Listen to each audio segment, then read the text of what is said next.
everyone, this is Polumi and I welcome you to my box of happiness. আজকে আমাদের ট্রিপের day 3 আর আমরা আছি এখন পাদম চেনে। আমি যাবো একটু পরে ব্রেকফাস্ট করতে, এখন ঘড়িতে বাজে 6:45 AM আর আজকে it's going to be a very long day, তাই বেশি দেরি না করে ব্রেকফাস্ট করেই আমরা বেরিয়ে যাব। This is the view at 6:45 AM আর আমি যাচ্ছি এখন ব্রেকফাস্ট করতে।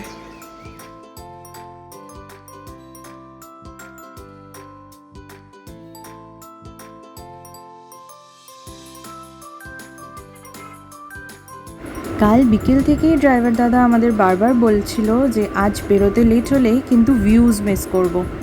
যত দেরি হবে উপরের দিকে তত ক্লাউডি হতে থাকবে আর আলটিমেটলি কিছু দেখতে পারবো না। এই ভিউজের লোভ কি ছাড়া যায় বলো? তাই আমরা আজ সকালে দুজনেই খুব তাড়াতাড়ি রেডি হয়ে ব্রেকফাস্ট করে একদম টাইমলি বেরিয়ে গেছি।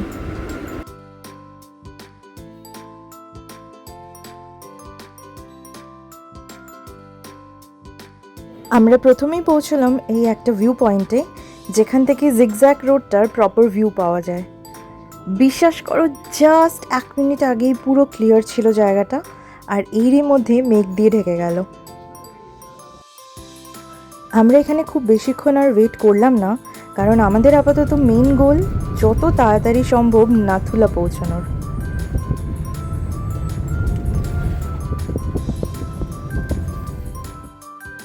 দেখতে দেখতেই আমরা পৌঁছে গেলাম next view point, that is Kupup lake, which is situated around 13,000 feet above the sea level.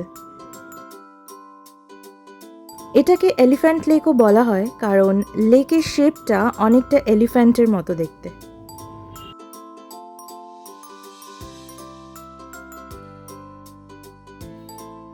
Kupup লেককে পেছনে ফেলে আমরা এগিয়ে এলাম বরফে ঢাকা এই নিঃশব্দ সাম্রাজ্যে। চারিদিকে যত দূর চোখ যায় শুধু ধপধপে সাদা বরফের রাজ্য। কনকনে ঠান্ডা বাতাস আর তুলোর মতো বরফ, এই অনুভূতিটা ভাষায় প্রকাশ করার মতো নয়। শহরের সমস্ত ব্যস্ততা ছেড়ে যখন এই পাহাড়ের বুকে এসে দাঁড়াই, মনে হয় জীবনের সমস্ত ক্লান্তি যেন এক মুহূর্তেই উধাও হয়ে যায়।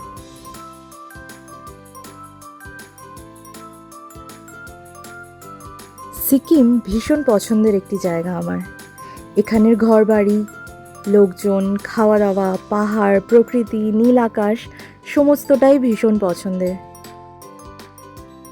এই নিয়ে আমি তৃতীয়বার সিকিম এলাম, আশা করছি আবারও আসবো। And Sikkim never disappoints.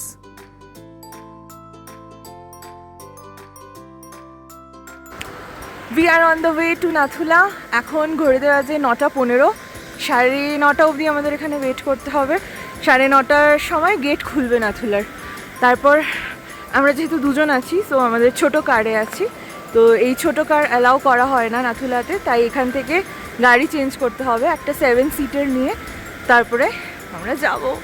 Yes, I'm so excited. Maybe this is how heaven looks like, isn't it?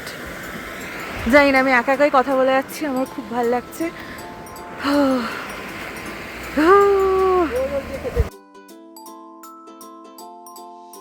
এখানে বেশ কিছুক্ষণ অপেক্ষা করার পর আমাদের 7 সিটারটা ভরলো আর আমরা সবাই মিলে বেরিয়ে পড়লাম নাথুলার দিকে। এই ছোট্ট ট্রিপটা আমাদের পার হেড 2000 করে পড়েছে।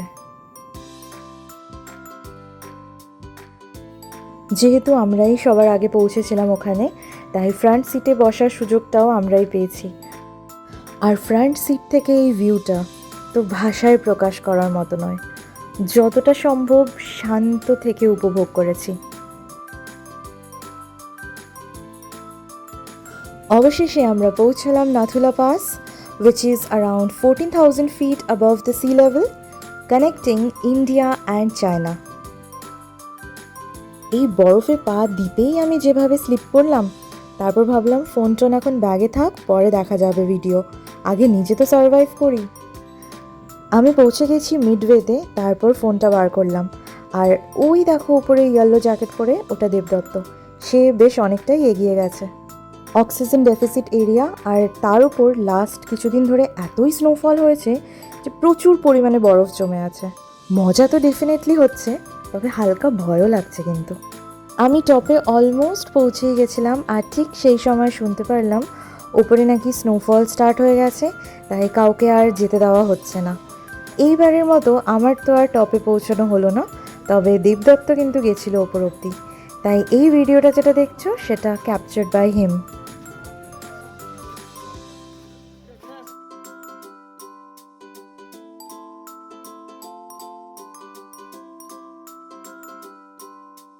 আস্তে আস্তে স্নোফলটা বাড়ছিল উপরে, আর আমাদের নিচে নামার তাড়াটাও বাড়লো।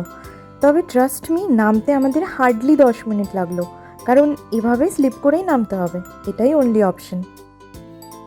প্রথমে তো আমরা সোজা হয়ে দাঁড়াতেই পারছিলাম না ওই বরফে।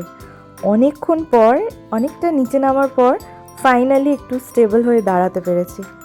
একবার দাঁড়িয়ে যখন পড়েছি, ফটো আর ভিডিও তো তুলতেই হবে। তবে দেবদত্তকে বললাম এর মধ্যে বেশি নড়াও যাবে না, পোজও দেওয়া যাবে না, এক জায়গায় দাঁড়িয়ে যেইটুকু তোলার তুলে নাও। আমরা জাস্ট নামলাম নাথুলা পাস থেকে, আর এখানে স্নোফল হচ্ছে, জানি না কতটা দেখা যাচ্ছে। উফ,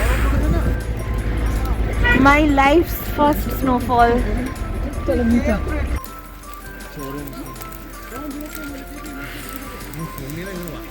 এটা খাওয়ার আগে মুখে রেখে দিন আগে শুধু। এই পাহাড়ের ওয়েদার সবসময় ভীষণ আনপ্রেডিক্টেবল। এতক্ষণ তো তোমরা দেখলে কি সুন্দর ওয়েদার ছিল, কিন্তু হঠাৎ এমন খারাপ হয়ে গেল ওয়েদারটা যে আমাদের আর বেশিক্ষণ দাঁড়াতে দেওয়া হলো না ওই স্নোফলে। ড্রাইভার দাদা খুব তাড়াহুড়ো করে আমাদের গাড়িতে উঠিয়ে যাতে তাড়াতাড়ি নামিয়ে দেওয়া যায় নিচে অবধি, তা নাহলে সে বলছিল যে হতে পারে আর 5-10 মিনিটের মধ্যেই এখানে রাস্তা আটকে গেল, আমরা নিচে নামতে পারলাম না। ডান দিকে যে এতগুলো গাড়ি দেখলে লাইন দিয়ে দাঁড়িয়ে আছে, তারা সবাই নাথুলা যাওয়ার জন্য দাঁড়িয়ে আছে, কিন্তু এই ওয়েদারে মনে হয় না আর তাদেরকে অ্যালাউ করা হবে উপরে উঠতে। এখন আমরা নাথুলা থেকে নেমে এসেছি, এখানে স্টিল স্নোফল হচ্ছে, আর আমরা দুজন নিজেদের লাইফের ফার্স্ট স্নোফল এক্সপিরিয়েন্স করলাম একসঙ্গে। How are you feeling? Nathula থেকে জাস্ট বেরোচ্ছি, আর সঙ্গে সঙ্গে ভীষণ জোরে স্নোফল শুরু হয়েছে। দারুণ এক্সপিরিয়েন্স, প্রথমবার, ভাবা যায় না এগুলো। 1968-এ নাথুলা পাসের কাছে এক মর্মান্তিক দুর্ঘটনায় প্রাণ হারান ভারতীয় সেনা সিপাহী হরভজন সিং। প্রচলিত বিশ্বাস অনুযায়ী মৃত্যুর পর তিনি তার এক সহকর্মীকে স্বপ্নে দেখা দিয়ে নিজের সমাধি বানানোর কথা বলেন। সহকর্মীরা তাঁর দেখানো জায়গায় প্রথম সমাধি ও বাংকার তৈরি করেন, যা আজ ওল্ড বাবা মন্দির নামে পরিচিত। এক ভারত শ্রেষ্ঠ ভারত, অখণ্ড ভারত, জয় হিন্দ। বেরিয়ে যাচ্ছি আমরা, আস্তে আস্তে নেমে যাচ্ছি এই রিজন থেকে। জানি না আবার কবে আসবো। আমি অনেকটা নস্টালজিকও হচ্ছি। নর্থ সিকিম, দাদাভাই, মা সবাই ছিল, ওই মোমেন্টসগুলো মনে পড়ছে। But east Sikkim has its own beauty. এরপর আমরা এলাম নিউ বাবা মন্দির। ওল্ড বাবা মন্দির অত্যন্ত দুর্গম পাহাড়ি এলাকায় অবস্থিত হওয়ায় সব পর্যটক, বিশেষ করে বয়স্ক মানুষজনরা সেখানে পৌঁছতে পারেন না। বয়স্ক ও অসুস্থ পর্যটকদের যাতায়াতের কষ্ট কমানোর জন্যই মূল রাস্তার পাশে এই নতুন বাবা মন্দিরটি বানানো হয়েছে।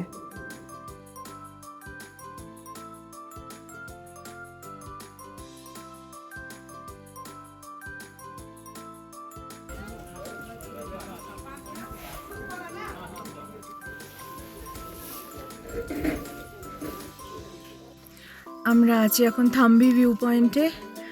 যদিও এখানে কিছু ভিউ নেই, পুরোটাই ঢাকা মেঘে।